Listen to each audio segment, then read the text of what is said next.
Good morning, Eagle Nation, and thank you for joining us. I'm Landon Byram. And I'm Gretchen Seipert, bringing this week's news. ENN starts right now.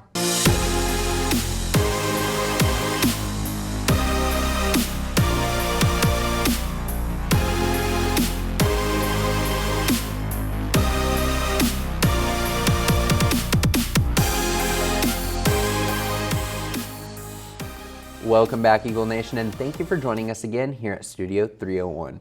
For the very first time, and from now on, if you stick around to the very end of the show, you can earn 5 Minga points via the QR code that will be on the screen. Do not miss that. The weather today is a high of 73 and a low of 56 with cloudy skies all day and rain throughout day, so make sure you bring an umbrella. The weather is perfect for this Thanksgiving season. We are pleased to say Wednesday's Ship Serves Day that was a hit and delivered over 2,000 toys to Operation Kindness for shelter animals and supported 500 plus families facing food scarcity through love packs. This was the first time in Prosper history we have ever done something like this, and it seems we might even keep it as a tradition. My favorite part is seeing our students serve the community. It's been so incredible to watch people be excited, to ask how they can help, and to even compete over how many peanut butter and jellies they can make. We ended up providing 1,329 sandwiches to the local food bank. 2 Prosper High School staff members that are always serving our community and school is the tech staff.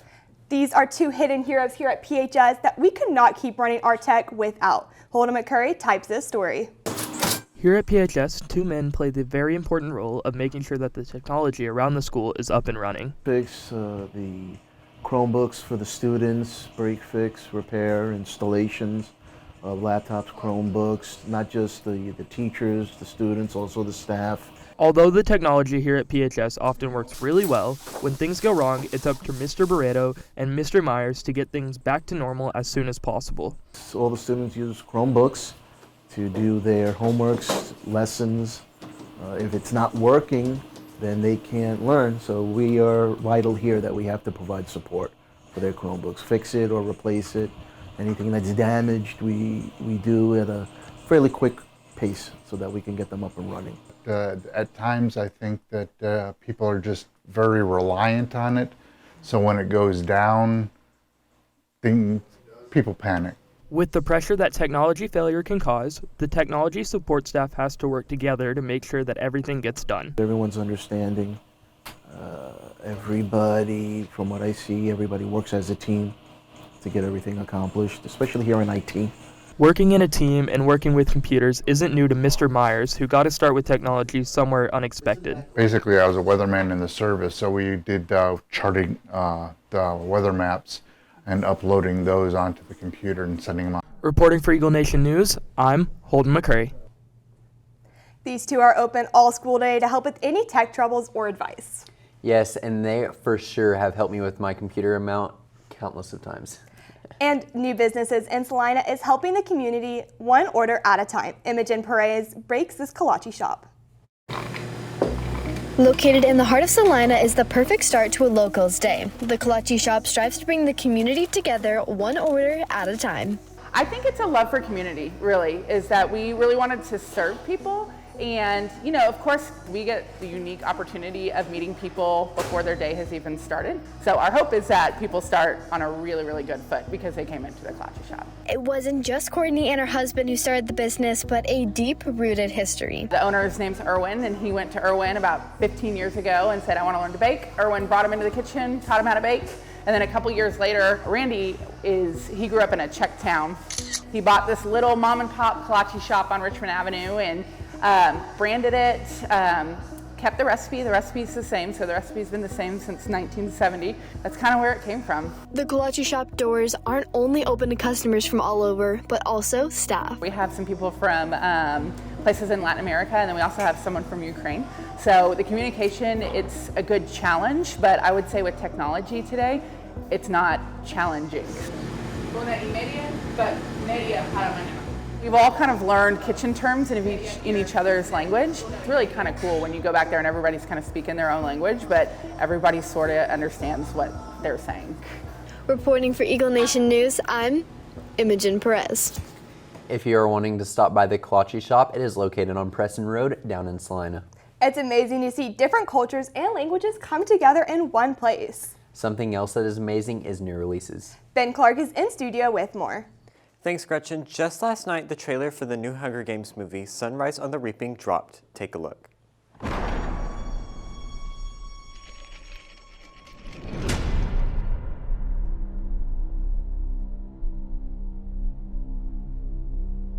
Welcome, Panem, to the glorious reaping of District 12. The movie features Joseph Sada as Haymitch, Elle Fanning as Effie Trinky, Glenn Close as Dressa Sickle, and the crown jewel McKenna Grace as Maisley Donner. The movie is set to release on November 20th, 2026, the Friday before next Thanksgiving. Also releasing last night is the deluxe album for Tate McRae's So Close to What. The album brings 4 brand new songs, plus Tit for Tat, which is already released. The new songs were mostly centered around her ex-boyfriend, Kid Laroi, who also coincidentally announced his second studio album, which will release January 29th. Fans all over TikTok were eager to listen and were raving about the new songs. Personally, they weren't my favorite, but a lot of people were big fans of the original release of So Close to What, and it's definitely a challenge to follow. Also premiering today in the Emerald City is Wicked for Good. It starts off where the first movie ended. It starts the same fan-favorite actors, Cynthia Erivo as Elphaba and Ariana Grande as Glinda. But the movie is supposed to look a lot different from the original film, with a much more darker and deeper twist. The movie also introduced 2 familiar characters from the original Wizard of Oz. The Cowardly Lion, played by Tony and Oscar winner Coleman Domingo, and newcomer Bethany Winger is playing Dorothy. Critics had mixed emotions about the movie, saying that this is better than the first, but others say it could have been a singular movie. All of the critics are in agreement, though, when it comes to the defining performance of our dynamic duo, Erivo and Grande. I watched the first movie, and I definitely felt similarly, and I love seeing them perform together and doing press together on my For You page. More on Cynthia Erivo. She'll be the opening act for the 99th annual Macy's Thanksgiving Parade. The parade will be held in Manhattan once again Thanksgiving morning on ABC and Peacock. The guests will feature big guests like Erivo, such as country artist Lainey Wilson, the band Hunter X from K-pop Demon Hunters, and rappers Little John and Busta Rhymes. The parade will introduce new balloons like Buzz Lightyear, Pac-Man, Mario, and some different floats, such as the Labubu theme float and a Stranger's Flame theme float of the Upside Down, which for the first part of the new season of Stranger Things comes out next Wednesday exclusively on Netflix. I will definitely be sat for all of these premieres and events, especially during the Great. What about y'all back at the desk? I'm not sure about you, Landon, but I will definitely be listening to Tate's new album on repeat this break. Oh, we all know she's your favorite artist, but I'm planning on rewatching all of the Dodgers games even though they are not in season. Speaking of games, students here at PHS hang out with special needs students through sports. Declan Vetter is in the story of a program here at Prosper High School. Some students at PHS struggle to find a place to connect with others and grow connections. One partner in this group displays how being a part of a community like this has affected who he is. I'm very grateful to be in the position that I am. These kids mean a lot to me, and just being able to spend a lot of time with them has definitely made me a better person, and I no longer take the simple things for granted. Many people differ from others, whether it be how they act or look. However, this program brings connection with all, no matter who you are. I've just seen that compassion for every person. It doesn't matter their disability in the school. They're kind to all people, and I think it's something we get to deal with on a daily basis in PE because everyone's different. There are many fun and great aspects to being a partner in this program. One partner discusses his favorite part of this program and how it affects him and others. I would say my favorite moment is every time the kids come to the gym and they're just so excited to see us and we're so excited to see them. It's just awesome to see that connection between us. Reporting for Eagle Nation News, I'm Declan Vetter. It's so amazing to see students here at PHS be as attentive to their peers. Yes, it is so truly great to see how kind-hearted the students here at the Prosper High School truly are. Something that is not stopping is Prosper Sports. Don't go, game time is next. Here we go!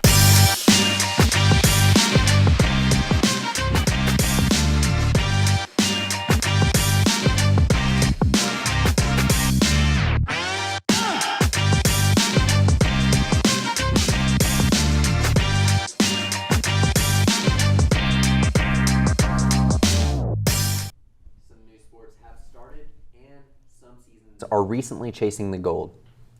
Holden McCurry is in studio with this week's sports update.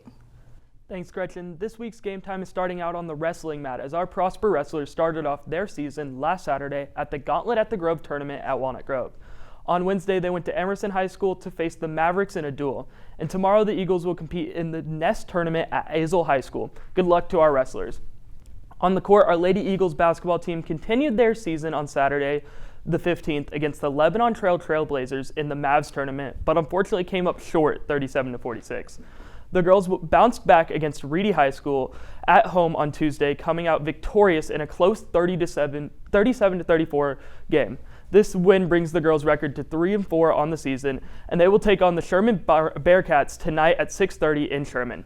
Switching to the boys' basketball team, they faced off against Wakeland High School last Saturday and absolutely dominated the Wolverines, blowing them out with a score of 56-37. On Tuesday, the team played Reedy High School and again came out victorious, winning 54-47. Lastly, you might have heard about the PISD tournament being played in the arena yesterday and today. Yesterday, the boys played Braswell in the tournament and came up just short, losing 59-48. They had another game at 6 o'clock last night against Shoemaker and unfortunately also came up short in a nail-biter, losing 64-63. From the court to the field, our football team had their first round of the playoffs against Hebron last Thursday night, and they dominated the Hawks with a score of 66-39. Braden Imhoff threw 8 touchdowns this game to 3 different receivers, including 3 touchdowns from both Elliott Brown and Dallas Boozer, respectively. This has granted Braden the opportunity to be nominated for the National High School Boys Athlete of the Week for Sports Illustrated, and last I checked, he is leading the vote with 32%. If you want to vote for yourself, you can go to the link below. Tonight, the boys will take on Richardson Berkner at Mustang Panther Stadium in Grapevine for their second round matchup. Make sure to show up and be loud as we cheer on the Eagles throughout the playoffs. And I also heard that if you show up to tonight's game, you can earn 10 Minga points. Now, one sport here at PHS we don't know much about is hockey. Gretchen Seipert took a strike into this story. At Prosper High School, we make leaders, not just players. And that's exactly what one dynamic sport here at PHS is proving. We have 3 captains this year. Bryce McElroy is our captain. Then we have 2 assistants, Hudson Cooper and Seamus Reckley. Bryce is a great leader. He leads on and off the ice. He can tell guys when to be quiet if we need to. He also plays hard. While every player contributes to leadership, the captain holds the most intense pressure and responsibility during a game. Hockey's a huge, a mental battle. So a lot of it's just pushing people to be better, and people get in their heads a lot. You know, they make a bad play and now everyone's looking at you because hockey's just a team sport. You can't play it single player. Success in a hockey game is not found on the scoreboard, but in a team's evaluation to play in the rink. You really just got to lead the team, especially off ice. A lot of it is just off ice, just having the team ready, prepared, and making sure we're just getting ready for that, basically test day, game day. The Prosper Hockey Club is together through leadership and trust. Reporting for Eagle Nation News, I'm Gretchen Seipert. I actually had the honor of getting to go to one of their games last Wednesday night and meeting the team. Well, if you're interested in joining, they all also have practice every Monday at the Stars Rink in McKinney. That's all we have for you today, Eagle Nation. Thank you for letting us tell your stories. Once again, I'm Gretchen Seipert. And I'm Landon Byram. Have a great Thanksgiving break and go Eagles.